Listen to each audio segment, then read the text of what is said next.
ओम नमो भगवते वासुदेवाय।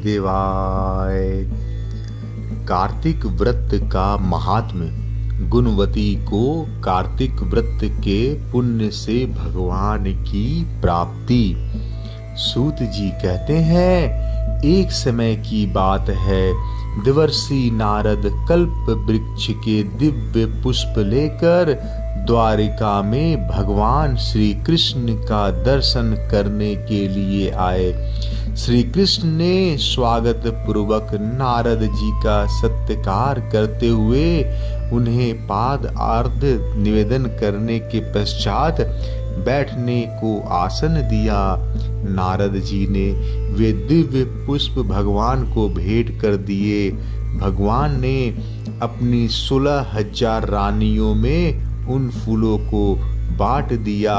तदंतर एक दिन सत्यभामा ने पूछा, प्राणनाथ, मैंने पूर्व जन्म में कौन सा दान तप अथवा व्रत किया था जिससे मैं मर्तलोक में जन्म लेकर भी मर्त्य भाव से ऊपर उठ गई, आपकी अर्धांगिनी हुई।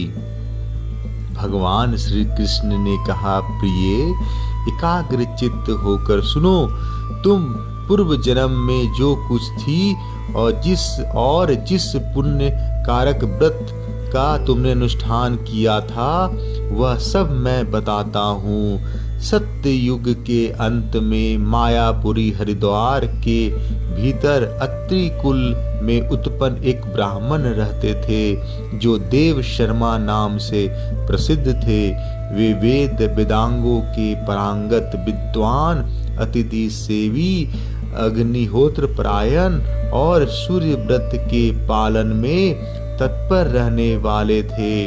प्रतिदिन सूर्य की आराधना करने के कारण वे साक्षात दूसरे सूर्य के भांति तेजस्वी जान पड़ते थे।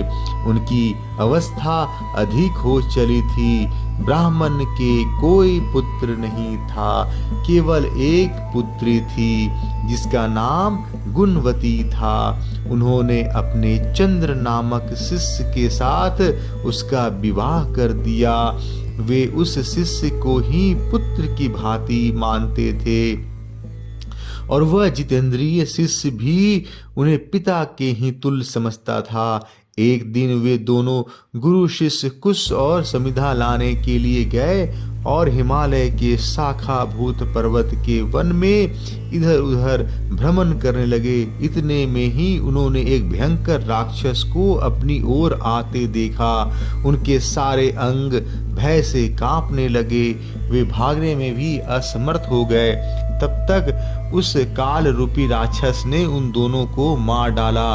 उस क्षेत्र के प्रभाव से तथा स्वयं धर्मात्मा होने के कारण उन दोनों को मेरे पार्षदों ने बैकुंठ धाम में पहुंचा दिया।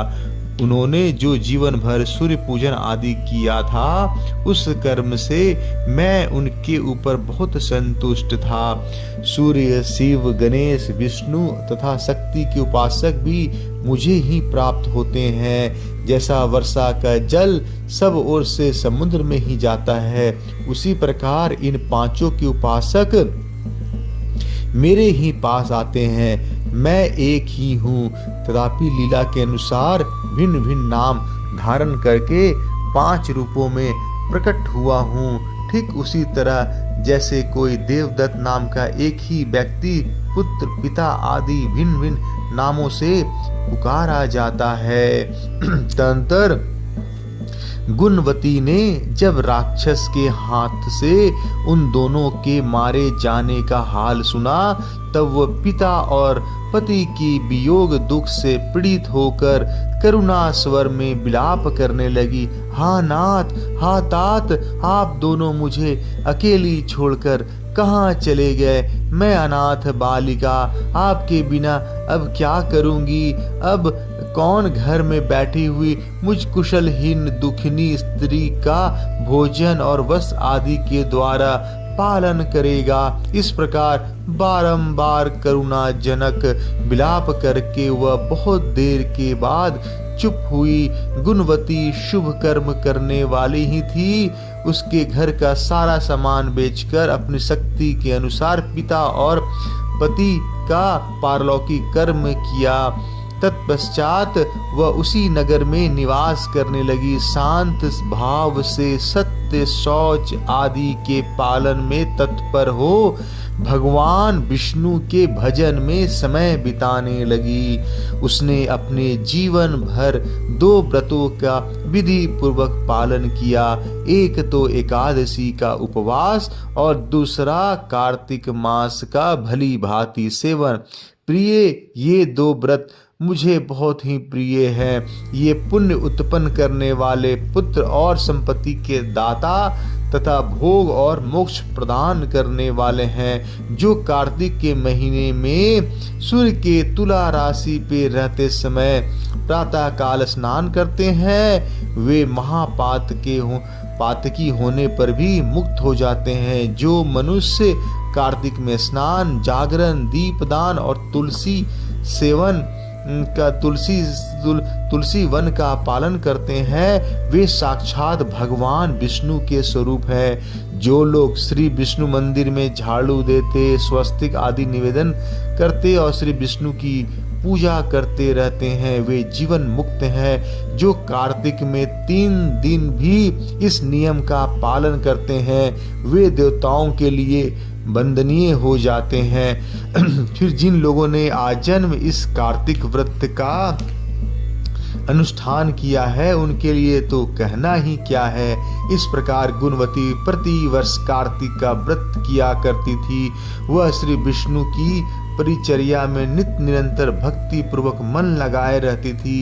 एक समय जब कि जरावस्था में उसके सारे अंग दुर्बल हो गए थे और वह स्वयं भी ज्वर से पीड़ित थी। किसी तरह धीरे धीरे चलकर गंगा के तट पर स्नान करने के लिए गई।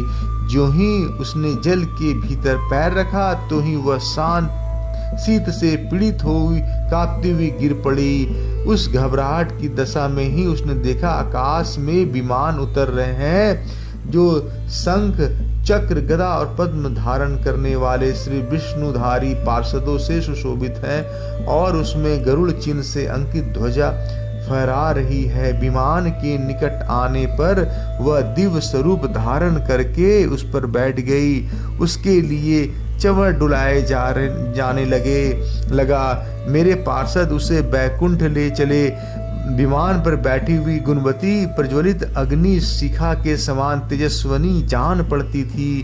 कार्तिक व्रत के पुण्य से उसे मेरे निकट स्थान मिला। तदनंतर जब मैं ब्रह्मा आदि देवताओं की प्रार्थना से इस पृथ्वी पर आया, तब मेरे पार्षद गण भी मेरे साथ ही आए। भामिनी, समस्त यादव मेरे पार्षद गण ही हैं। ये मेरे समान गुणों से शोभा पाने वाले और मेरे प्रियतम हैं। जो तुम्हारा पिता देव शर्मा थे, वही अब सत्राजित हुए हैं। सुबह चंद्र शर्मा ही अक्रूर है और तुम गुणवती हो। कार्तिक व्रत के पुण्य से ही तुमने मेरी प्रसन्नता को बहुत बढ़ाया है। पूर्व जन्म में तुमने मेरे मंदिर के द्वार पर जो तुलसी की वाटिका लगा रखी थी, इसी से तुम्हारे आंगन में कल्प वृक्ष शोभा पा रही है। पूर्व काल में तुमने जो कार्तिक में दीपदान किया था, उसी के प्रभाव से तुम्हारे घर में यह स्थिर लक्ष्मी प्राप्त हुई है तथा तुमने जो अपने व्रत आदि सब कर्मों को पति स्वरूप श्री विष्णु की सेवा में निवेदन किया था, इसीलिए तुम मेरी पत्नी हुई हो। मृत्यु पर्यंत जो कार्तिक व्रत का अनुष्ठान किया है, उसका प्रभाव से तुम्हारा मुझसे कभी भी वियोग नहीं होगा।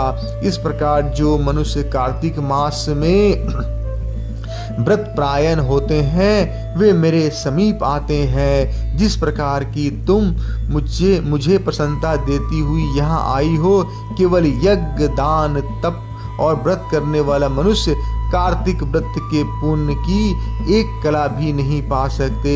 सूत जी कहते हैं, इस प्रकार जगत के स्वामी भगवान श्री कृष्ण के मुख से अपने पूर्व जन्म की पुण्यमयी वैभव का बात सुनकर उस समय महारानी सत्यभामा को बड़ा हर्ष हुआ।